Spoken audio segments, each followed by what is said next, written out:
I think my production is a very rich one.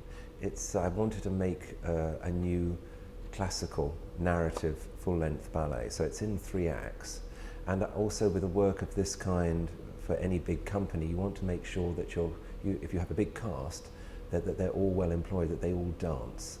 I like to see ballets, whether they're contemporary, classical, whatever, I like to see it when dancers really, really dance. So that was one of the challenges I set myself when putting this together. So I think there's no doubt that the audience here will see a real dance spectacular.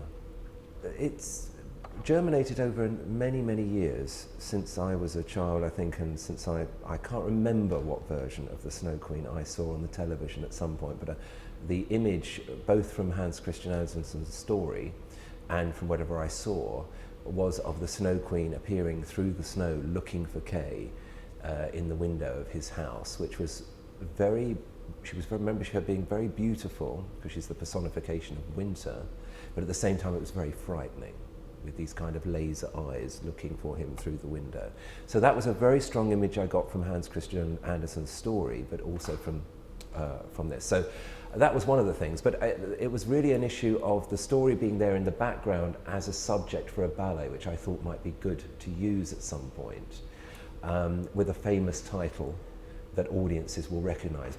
People might not know the story of the Snow Queen as familiarly as they know Cinderella, for instance. But it is a name that they would come and see. So that was one, the commercial aspect was one thing. But more importantly for me was the music, because the music is always, whatever ballet I'm doing, whether it's a 1-act piece, an abstract work, or a more narrative piece like this is, the music is the most important element for me. When I was about 17, I heard Prokofiev's score for The Stone Flower for the first time. Before that, when I was much younger, I'd heard Romeo and Juliet and just thought it was one of the most beautiful things I'd ever heard. Later, when I was about 14 or 15, I saw Cinderella for the first time and became familiar with that music. But The Stone Flower was a bit of a mystery, and particularly in the West, or in Britain, where that piece is not really known. It's not a universal story in the same way that Prokofiev's Romeo and Juliet and Cinderella is. So I was fascinated by it, and I had a record of the suite from that music. And I always loved it and thought this would be wonderful to choreograph, but I had no idea how I would present it. So that was there again in the background for many, many years. And then I think in about 2005, I decided it was time. I would occasionally take these ideas off the shelf, put them together and leave it again. And then I really did serious work on it then. And over the years, I'd acquired a lot of other lesser known Prokofjew orchestral music, which again, I thought this is wonderful, but how will I program it? And then I got the idea of actually using The Stone Flower, at about 2/3 of the music, I think, in this ballet, as the main basis for the score of the Snow Queen. And I have added other pieces by Prokofjew in certain places that work. It has the same sound world, the same orchestration, the same kind of colour that the Stone Flower has. And then I became very excited, because I thought I actually do have the basis for a score. Well, I think there are all different types of narrative ballets that are possible now, but what was exciting about this one is that it is a fairy tale. So there's a magical world there, as well as the real life world of Kay and Gerda in their village. So again, I thought this is going to be a wonderful opportunity for a designer here, both for the sets and the costumes. And I had worked with Mark Bailey very successfully on several other pieces before this one, and I thought he was the obvious choice for designer of the production. So we've had a great collaboration.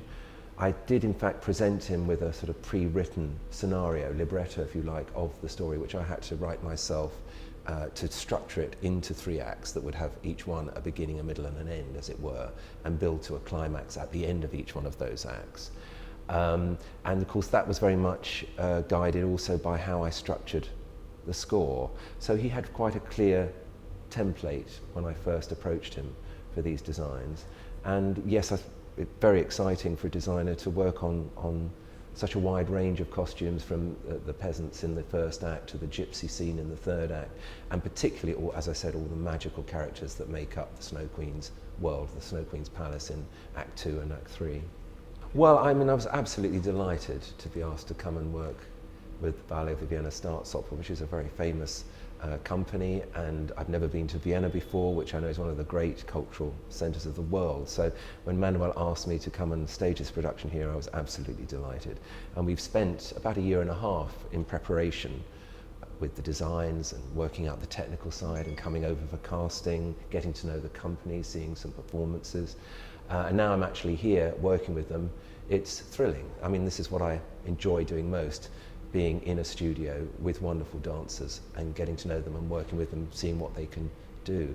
This production is very challenging from a technical point of view. I mean, not only for the sets and the costumes, but particularly for the dancers.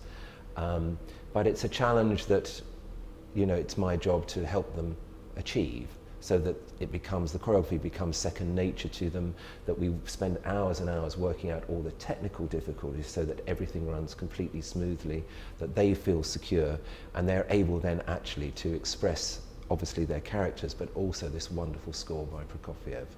So I'm enjoying that immensely. Yeah. I think they're universal, really. I'm not quite sure, but I think a kind of version of the Cinderella, for instance, has been around for about 1,500 years. I mean, from China to Britain to all parts of the world, that kind of myth has been in the culture somewhere.